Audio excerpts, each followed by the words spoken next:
Hi everyone, welcome back. Today we're going to get into Module 1B. We're going to do a quick review on half steps and whole steps that we covered in the previous lecture. And we're also going to learn something new today, and that is diatonic. So, diatonic refers to materials used to produce a certain style of tonal music. So, if you have ever heard of something like this,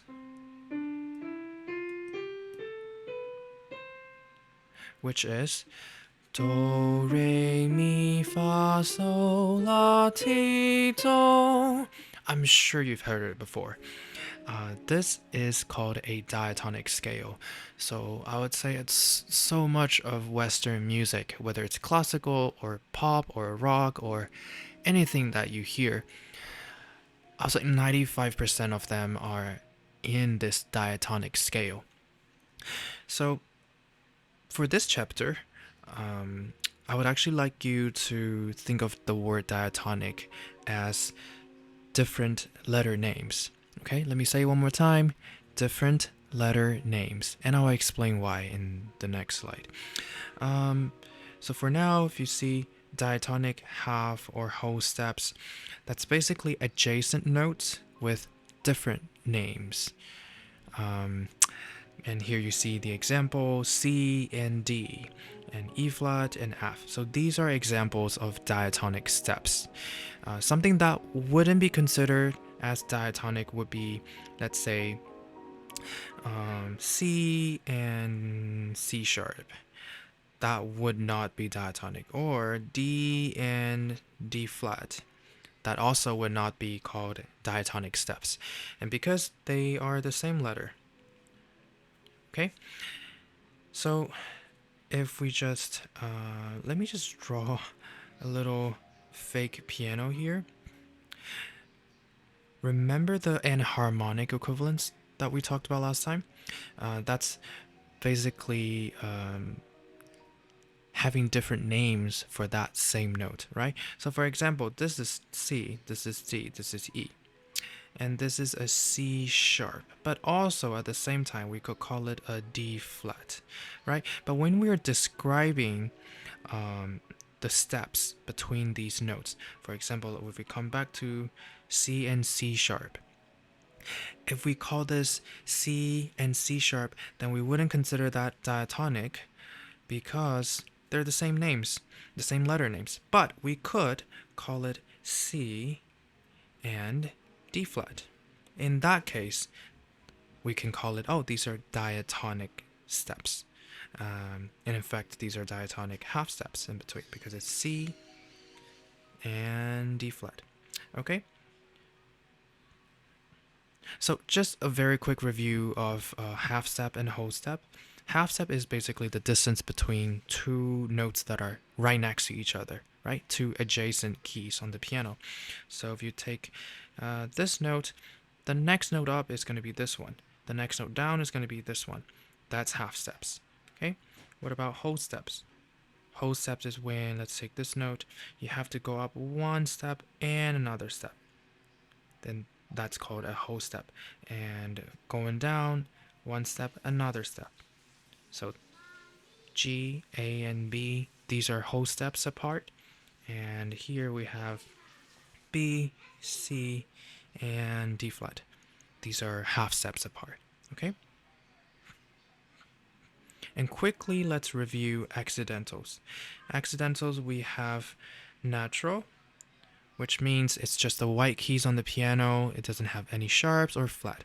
But if we move that note up a half step, it becomes a sharp. Another half step becomes a double sharp.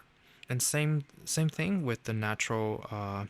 If we go down a half step, it becomes a flat.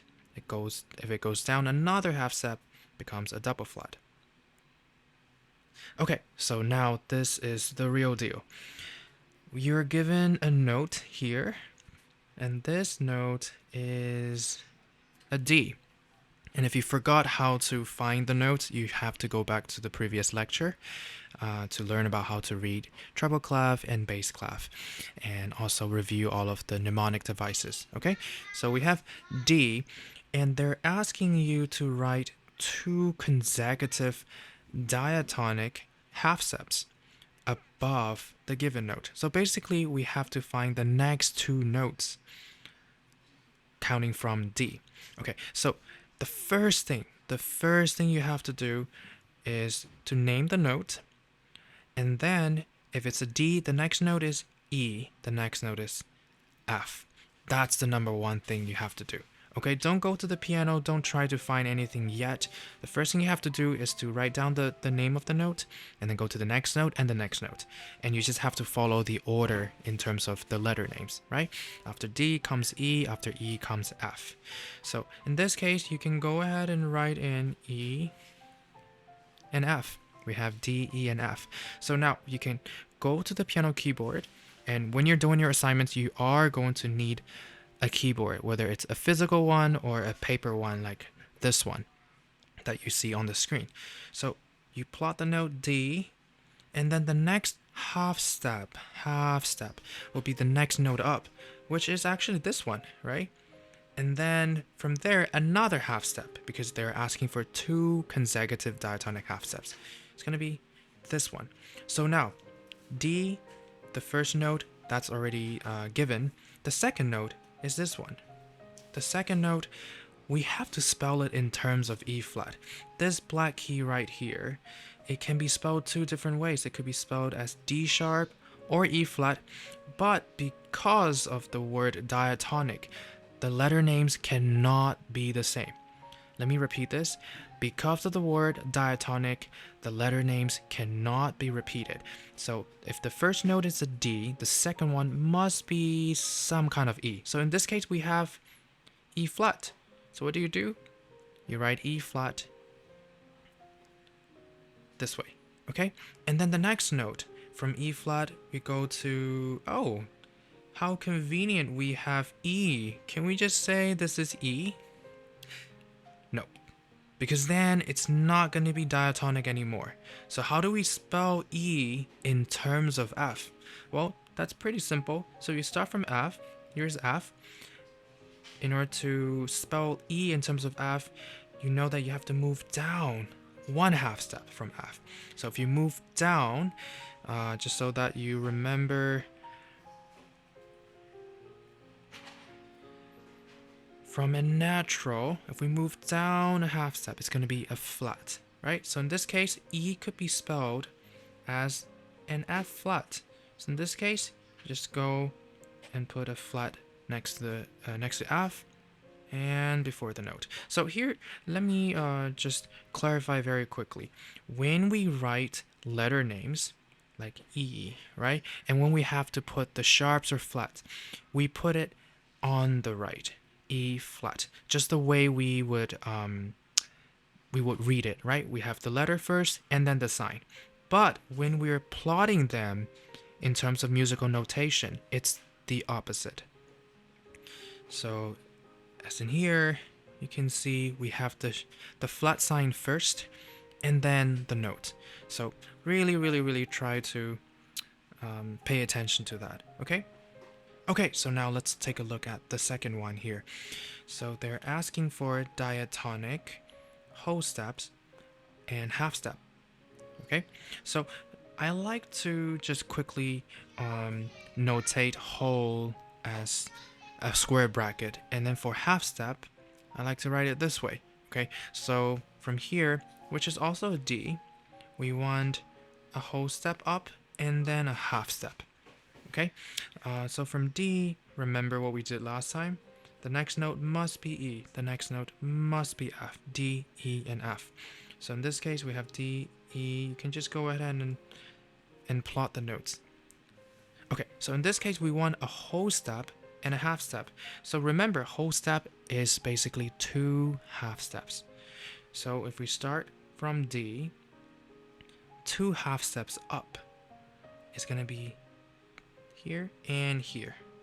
That's a note, right? So from this note, we have to go up another half step, which is just the next adjacent note, which is here. Well, we're very lucky here because we got a D, E, and F, which is already what we have here.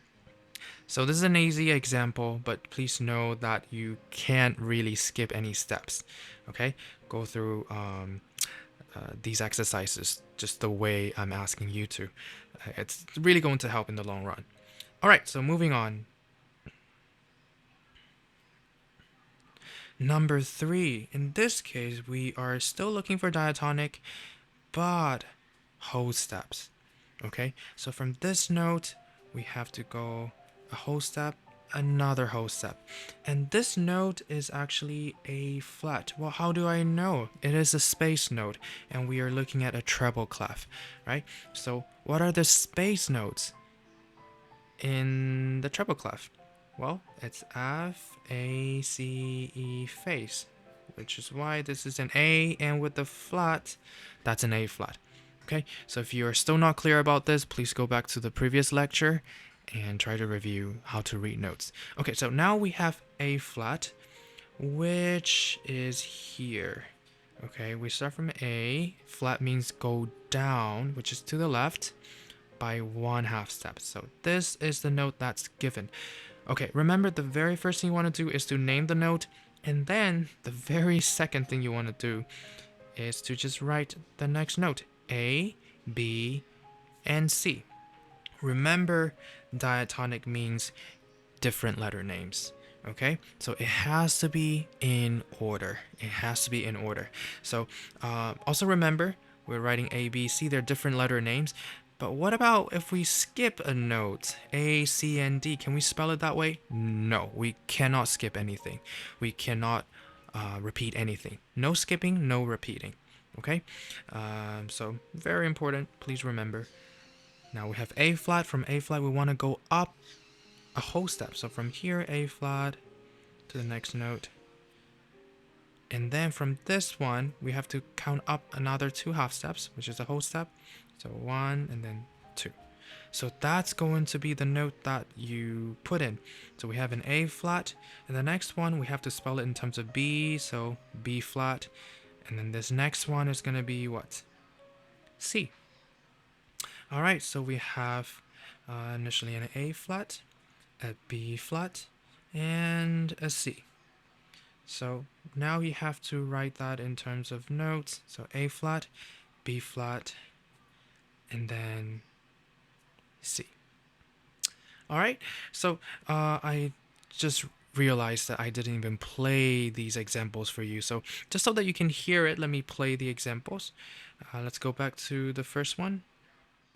So here's the first one, D, and then E flat, and then F flat. So let me play a D here, D, and then E flat, and then E.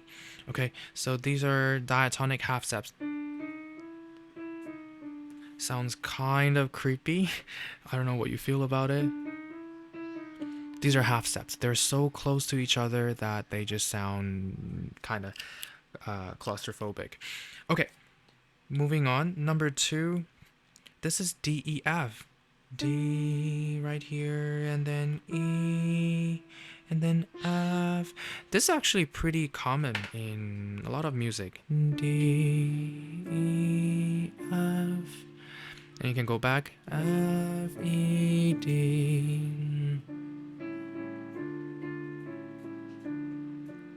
Okay, so that's D, F. The next one is A flat, B flat, and C. These are diatonic whole steps. A flat, B flat, and C. We have A flat, B flat, and C. It sounds to me just like do, re, mi.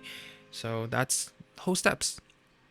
All right, so I hope this helps, and now I think you're ready for assignment 1C. Good luck, and see you in the next video.